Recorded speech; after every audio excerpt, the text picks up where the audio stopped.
এই নাসিরউদ্দিন পাটোয়ারি সহ জামাত ইসলামী যে আজকে পর্যন্ত চুপ করে আছে না, এই জামাত ইসলাম ওই যে ওয়াকার বলেছিল বুকে পাথর বেঁধে তারপরে হাসিনাকে সে দেশ থেকে বের করেছে, এই জামাত ইসলাম বুকে পাথর বেঁধে তারপরে এই 12 তারিখে নির্বাচনটা মেনে নিয়েছে।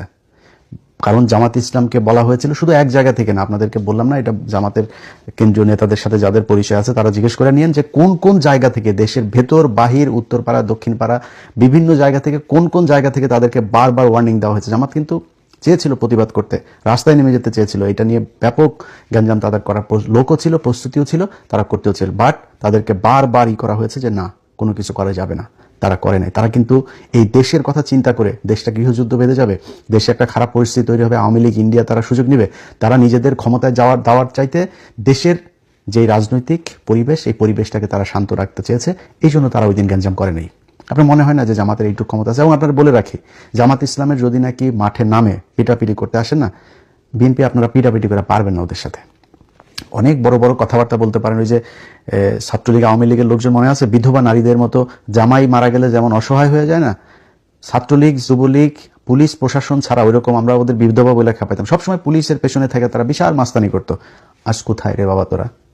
তোদের পুলিশ বাপ নাই আর সেনাবাহিনীর বাপেরা নাই, আজকে তোরা কোথায়? রাস্তায় আয়। আজকে তো রাস্তায় যাইতে পারিস না, তোর মারে খেদানোর পরে যখন বুঝছিস সরকার ক্ষমতায় নাই, 3 মিনিটের মধ্যে সারা দেশ থেকে তোরা উধাও হয়ে গেলি।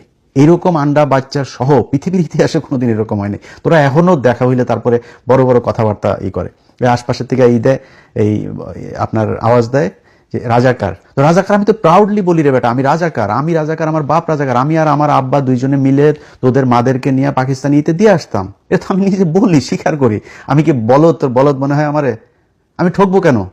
আমি আর আমার বাবা দুজন মিলে পাকিস্তান ক্যাম্পে দিয়ে আসতাম, মানে কি তোদের মাদের বোনদেরকে মেয়েদেরকে দিয়ে আসতাম। তাহলে এখন পাকিস্তানের বীজ হলি কারা? তোরা। তো তোরা রাজাকার বললে আমি তো প্রাউড ফিল করি। তুই আমার যেটা বলে খেপাইতে চাই ওটা আমি খেপি না। কি হবে? রাজাকার বলবে, আমি তোরে বলবো তোর মা তো বিয়ে ছাড়া মোদির সাথে যায় শুইতেছে, তোরা তো ওইটা আনতে পারিস না, তোদের মারে তোদের আপারে আন, এটা তো আনতে পারিস না। তো এটা বলে ওনারা করতে চায়। যাই হোক, সেই রাজাকারের ওই আলাপে গেলে আবার অনেক অন্যদিকে চলে যাবে।